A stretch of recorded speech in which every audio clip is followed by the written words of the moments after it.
নমস্কাৰ কাৰেণ্ট আসামলৈ আপোনালোকক স্বাগতম জনাই ষ্টুডিঅ'ত মই জ্যোতিস্মিতা প্ৰসংগ সুনীল গগৈৰ হত্যাকাণ্ড ইতিমধ্যে পুখুৰী হিচি হাইৰাণ হৈ পৰিছে অসম আৰক্ষী চিন্নমুণ্ডৰ অভিযানৰ বৰ্তমান দিনতে তৰা দেখিবলগীয়া হৈছে লখিমপুৰ আৰক্ষীয়ে যেহেতু এই সুনীল গগৈৰ হত্যাকাণ্ড 18 দিন উকলি গ'ল আৰু 18 দিন উকলি যোৱাৰ পিছতো ইতিমধ্যে চিন্নমুণ্ড বিচাৰি পোৱা নাই লখিমপুৰ আৰক্ষী আৰু ইতিমধ্যে এই ঘটনা যি আছিলে সুনীল গগৈৰ হত্যাকাণ্ড এই সুনীল গগৈৰ হত্যাকাণ্ডৰ লগত জড়িত থকা কেইবাগৰাকী ব্যক্তিক ইতিমধ্যে সোধা পোছাৰ বাবে আৰক্ষীয়ে থানালৈ লৈ গৈছে আৰু ইতিমধ্যে যেহেতু 18টা দিন অতিক্ৰম কৰিলে সুনীল গগৈৰ হত্যাকাণ্ড এই প্ৰসংগটোত ইতিমধ্যে যিগৰাকী ব্যক্তিৰ ইতিমধ্যে মৃতদেহ উদ্ধাৰ কৰিবলৈ সক্ষম হৈছিল লখিমপুৰ আৰক্ষী সেই মৃতদেহ সুনীল গগৈ নহয় সেই মৃতদেহ ৰাজমিস্ত্ৰী জাহাংগীৰৰ আছিলে বুলি ইতিমধ্যে তেওঁলোকে তথ্য সদৰি কৰিছে আৰু সংবাদমেলৰ জৰিয়তে আৰক্ষীয়ে এই কথা স্পষ্টভাৱে সদৰি কৰা দেখিবলৈ পোৱা গৈছে আৰু তাৰ পিছতো আৰক্ষীয়ে যেহেতু এই বিষয় সন্দৰ্ভত অভিযান চলাই থকা দেখিবলৈ পোৱা গৈছে অভিযানৰ অন্তৰালত ইতিমধ্যে কেইবাটাও বিস্ফোৰক তথ্য তেওঁলোকে লাভ কৰিবলৈ সক্ষম হৈছে আৰু হত্যাকাৰী বুলি ঘোষণা কৰা সুনীল গগৈৰ অৱস্থিতি সম্পৰ্কে একো সূত্ৰ উলিয়াব পৰা নাই বৰ্তমান লখিমপুৰ আৰক্ষী বৰ্তমান হাইৰাণ হৈ গৈছে ইতিমধ্যে পুখুৰী হিচি তেওঁলোকে হাইৰাণ হৈ যোৱা দেখিবলৈ পোৱা গৈছে আৰু যি চিন্নমুণ্ড আছে সেই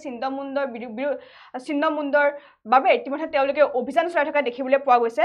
আৰু ইতিমধ্যে যেহেতু 18টা দিন অতিক্ৰম কৰিলে এই হত্যাকাণ্ডই ইতিমধ্যে এই সুনীল গগৈ চিন্নমুণ্ড বুলি গণ্য কৰি থকা বৰ্তমান পকা মিস্ত্ৰী জাহাংগীৰ হুছেইনৰ বুলি কোৱা চিন্নমুণ্ডটো উদ্ধাৰ কৰিলে বৰ্তমান সময়তো তেওঁলোকে সক্ষম হোৱা নাই অৰ্থাৎ লখিমপুৰ আৰক্ষী বৰ্তমান ব্যৰ্থ হৈছে এই চিন্নমুণ্ড বিচৰা অভিযানত আৰু বৃহস্পতিবাৰে সুনীল গগৈৰ ঘৰৰ চৌহদত এটা সৰু পুখুৰীৰ পানী সিঁচি শেষ কৰি একো নোপোৱাৰ বিপৰীতে কালি আৰু আজি দুদিন ধৰি অৰ্থাৎ শুকুৰবাৰৰ দিনটোত আৰু আজিৰ দিনটো দুদিন ধৰি প্ৰায় এবিঘা মাটিকালিৰ গগৈয়ে মাছ পোহা পুখুৰীৰ পানী সিঁচি ইতিমধ্যে শেষ কৰিব পৰা নাই অৰ্থাৎ সুনীল গগৈৰ ঘৰতো ইতিমধ্যে এটা সৰু পুখুৰী তেওঁলোকে আৰক্ষী প্ৰশাসনে সিঁচিছে আৰু সিঁচি সেই পুখুৰীটো ইতিমধ্যে তেওঁলোকে এই চিন্নমুণ্ড বিচাৰিবলৈ ইতিমধ্যে সক্ষম হোৱা নাই বৰ্তমান চিন্নমুণ্ড বিচাৰি হাইৰাণ হৈ পৰিছে লখিমপুৰ আৰক্ষী হাইৰাণ হৈ পৰিছে অসম আৰক্ষী আৰু ইতিমধ্যে ফৰেনচিকৰ বিশেষজ্ঞ দলো ইতিমধ্যে আহি উপস্থিত হৈছে গুজৰাটৰ পৰা এগৰাকী বিশেষজ্ঞ আহিছিলে ফৰেনচিক বিশেষজ্ঞ দলৰ পৰা এগৰাকী লোক আহিছিলে আৰু ইতিমধ্যে চিন্নমুণ্ডৰ যি অভিযান আছে সেই অভিযান বৰ্তমান সময়তো অব্যাহত থকা দেখিবলৈ পোৱা গৈছে আৰু আজি ধাৰাবাহিকভাৱে তৃতীয় দিনৰ বাবে আৰক্ষীয়ে সুনীল গগৈৰ পত্নী পুষ্পা গগৈ ইতিমধ্যে ঢকুৱাখানা থানালৈ তলব কৰে অৰ্থাৎ যেহেতু সুনীল গগৈৰ ঘৰৰ কেইবাগৰাকীও ব্যক্তিক ইতিমধ্যে আৰক্ষীয়ে সোধা পোছাৰ বাবে মাতি অনা দেখিবলৈ পোৱা গৈছে ইতিমধ্যে তেওঁৰ পুত্ৰ আৰু তেওঁৰ পত্নীকো ইতিমধ্যে জেৰা চলাইছে আৰু ইতিমধ্যে বিভিন্নজনে মন্তব্য কৰিছে আৰু খবৰ প্ৰকাশ হৈছিল যে যিকোনো মুহূৰ্ততে সুনীল গগৈৰ ঘৰৰ যিসকল বাসিন্দা আছে অৰ্থাৎ যিসকল পৰিয়ালৰ লোক আছে তেওঁলোক যিকোনো মুহূৰ্ততে গ্ৰেপ্তাৰ হ'ব পাৰে বুলি ইতিমধ্যে তথ্য সদৰি কৰিছিলে কিন্তু এই বিষয় সন্দৰ্ভত সুনীল গগৈৰ যিগৰাকী পত্নী আছে পুষ্পা গগৈ সেই পুষ্পা গগৈ ইতিমধ্যে কোনো ধৰণৰ মন্তব্য প্ৰকাশ কৰা নাই গ্ৰেপ্তাৰৰ সন্দৰ্ভত তেওঁ ইতিমধ্যে মুখ খোলা নাই আৰু ইতিমধ্যে আজি তৃতীয়টো দিন আৰু তৃতীয় দিনাও ইতিমধ্যে তেওঁলোকক থানালৈ মাতি পঠোৱা বুলি ইতিমধ্যে খবৰ লাভ কৰা হৈছে আৰু ইতিমধ্যে আৰক্ষীয়ে তেওঁলোকৰ জেৰাৰ নামত মাজে মাজে একেটা প্ৰশ্নকে সুধি ইতিমধ্যে হাইৰাণ কৰিছে যিহেতু সুনীল গগৈ ক'ত আছে বা তেওঁ যিহেতু সন্ধানহীন হৈ আছে বৰ্তমান সময়ত আৰু ইতিমধ্যে আৰক্ষী প্ৰশাসনে স্পষ্টভাৱে সদৰি কৰিছে যিটো মৃতদেহ জ্বলাই দিয়া হৈছিলে অৰ্থাৎ মুণ্ডহীন যিটো মৃতদেহ জ্বলাই দিছিলে দুৰ্বৃত্তই সেই মৃতদেহটো সুনীল গগৈ নহয় বুলি ইতিমধ্যে সংবাদমেলৰ জৰিয়তে লখিমপুৰ আৰক্ষীয়ে স্পষ্টভাৱে উল্লেখ কৰিছে আৰু স্পষ্টভাৱে উল্লেখ কৰাৰ পিছতে এতিয়া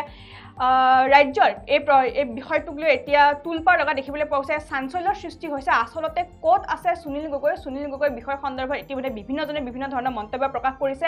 আৰু ইতিমধ্যে সুনীল গগৈ ক'ত হেৰাল বা সুনীল গগৈ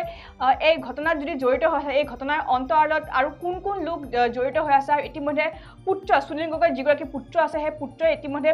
পূৰ্বতে যি স্থিতিত তেওঁ অটল আছিলে বৰ্তমানে সেই স্থিতিতে তেওঁ অটল আছে আৰু তেওঁ উল্লেখ কৰিছে যে অভিযন্তা জয়ন্ত গোস্বামী এই ঘটনাত ওতঃপ্ৰোতভাৱে জড়িত হৈ আছে বুলি ইতিমধ্যে পুত্ৰই সংবাদমেলৰ জৰিয়তে বা সংবাদ মাধ্যমৰ আগত এই কথা স্পষ্টভাৱে মন্তব্য কৰিছে আৰু পুৱা 10 বজাৰ পৰা নিশা 9:30 বজা পৰ্যন্ত থানাত তেওঁলোকক বহুৱাই ৰখাৰো ইতিমধ্যে অভিযোগ উত্থাপন হৈছে অৰ্থাৎ একেটা প্ৰশ্নকে সুধি লখিমপুৰ আৰক্ষীয়ে ইতিমধ্যে তেওঁলোকৰ পৰিয়ালবৰ্গক হাইৰাণ কৰি তুলিছে আৰু ইতিমধ্যে পুৱা 10 বজাৰ পৰা যেহেতু এই অভিযান তেওঁলোকৰ সোধা পোছা অভিযান যেহেতু আৰম্ভ হয় আৰু সোধা পোছা অভিযান নিশা 9:30 বজা পৰ্যন্ত চলে বুলি ইতিমধ্যে তেওঁলোকে অভিযোগ কৰিছে আৰু অভিযোগৰ অন্তৰালত সেই একেটা প্ৰশ্নকে তেওঁলোকে ঘূৰাই পকাই সুধি আছে লখিমপুৰ আৰক্ষীয়ে একেটা প্ৰশ্নকে সুধি আছে আৰু লখিমপুৰ আৰক্ষীৰ প্ৰশ্নৰ উত্তৰত পৰিয়ালবৰ্গ অৰ্থাৎ সুনীল গগৈ যিসকল পৰিয়ালবৰ্গৰ লোকক সোধা পোছাৰ বাবে লৈ অহা হৈছিলে সেই তেওঁলোকে একেটা মন্তব্যই বৰ্তমান সময়ত প্ৰকাশ কৰা দেখিবলৈ পোৱা গৈছে আৰু ইতিমধ্যে সেই মাৰাথন অভিযান বৰ্তমান সময়তো অব্যাহত ৰখা হৈছে আৰু আজি তৃতীয়টো দিন আৰু তৃতীয়টো দিনতো আজি তেওঁলোকক থানালৈ মাতি অনা হৈছে বুলি ইতিমধ্যে জানিব পৰা গৈছে আৰু মৃতদেহটো ঠিকাদাৰ সুনীল গগৈয়ে প্ৰায় 1.5 বছৰ নিজৰ তত্ত্বাৱধানত ৰাখি জল জীৱন মিছনত কাম কৰোৱা ধুবুৰীৰ পকা মিস্ত্ৰী জাহাংগীৰ হুছেইনৰ বুলি ইতিমধ্যে বিজ্ঞানসন্মতভাৱে নিশ্চিত হোৱাৰ পাছত 3টা দিন আৰক্ষীয়ে পুখুৰীৰ পানী সিঁচি আৰু গগৈৰ পত্নী পুত্ৰ আৰু ভতিজাকক ঘণ্টাৰ পাছত ঘণ্টা থানাত বহুৱাই ৰাখি মাজে মাজে জেৰা কৰাতে আৰক্ষী ব্যস্ত হৈ থকা বৰ্তমান সময়ত পৰিলক্ষিত হৈছে যিহেতু এই ঘটনাৰ কেইবাটাও দিন উকলি গ'ল 18টা দিন বৰ্তমান সময়ত উকলি গ'ল আৰু ইতিমধ্যে এই মৃতদেহটো যিটো মৃতদেহ জ্বলাই দিয়া হৈছিলে সেইটো মৃতদেহ প্ৰথমতে যেতিয়া এই ঘটনা সংঘটিত হৈছিলে তেতিয়া সুনীল গগৈ বুলি ইতিমধ্যে মন্তব্য প্ৰকাশ কৰিছিলে কিন্তু আৰক্ষীয়ে বিষয় সন্দৰ্ভত তদন্ত চলাইছিলে আৰু তদন্ত অন্তৰালত ইতিমধ্যে গম পোৱা গৈছিল যে সুনীল গগৈৰ লগত জল জীৱন মিছনৰ যিগৰাকী পকা মিস্ত্ৰী জাহাংগীৰ ধুবুৰীৰ পকা মিস্ত্ৰী জাহাংগীৰ সেই জাহাংগীৰৰ মৃতদেহ বুলি ইতিমধ্যে তথ্য সদৰি কৰা হৈছিলে আৰু আৰক্ষীৰ লখিমপুৰ আৰক্ষীৰ যিটো সংবাদমেলৰ জৰিয়তে এই কথা স্পষ্টভাৱে উল্লেখ কৰিছিল যে মৰণোত্তৰ পৰীক্ষা কৰা হৈছিলে বিভিন্ন ধৰণৰ পৰীক্ষা নিৰীক্ষা কৰা হৈছিলে সেই মৃতদেহটোক লৈ আৰু ইতিমধ্যে সেই মৃতদেহটোৰ যি DNA ৰিপৰ্ট আছিলে সেই DNA ৰিপৰ্টত স্পষ্টভাৱে উল্লেখ হৈছে যে সেই মৃতদেহটো সুনীল গগৈ নহয় সেই মৃতদেহটো ধুবুৰীৰ ৰাজমিস্ত্ৰী ক্ষমা কৰিব সেই ধুবুৰীৰ পকা মিস্ত্ৰী জাহাংগীৰৰ বুলি ইতিমধ্যে সদৰি কৰিছে লখিমপুৰ আৰক্ষীৰ সংবাদমেলৰ জৰিয়তে আৰু ইতিমধ্যে সুনীল গগৈৰ সৈতে জাহাংগীৰৰ সম্পৰ্ক ভাল আছিলে বিগত 1.5 বছৰ ধৰি তেওঁলোকৰ মাজত যি ঠিকা ঠুকলিৰ কাম আছে সেই ঠিকা ঠুকলিৰ কামবোৰ ইতিমধ্যে তেওঁলোকৰ মাজত চলি আছিল বুলি ইতিমধ্যে প্ৰকাশ কৰা হৈছে আৰু ইয়াৰ পিছতো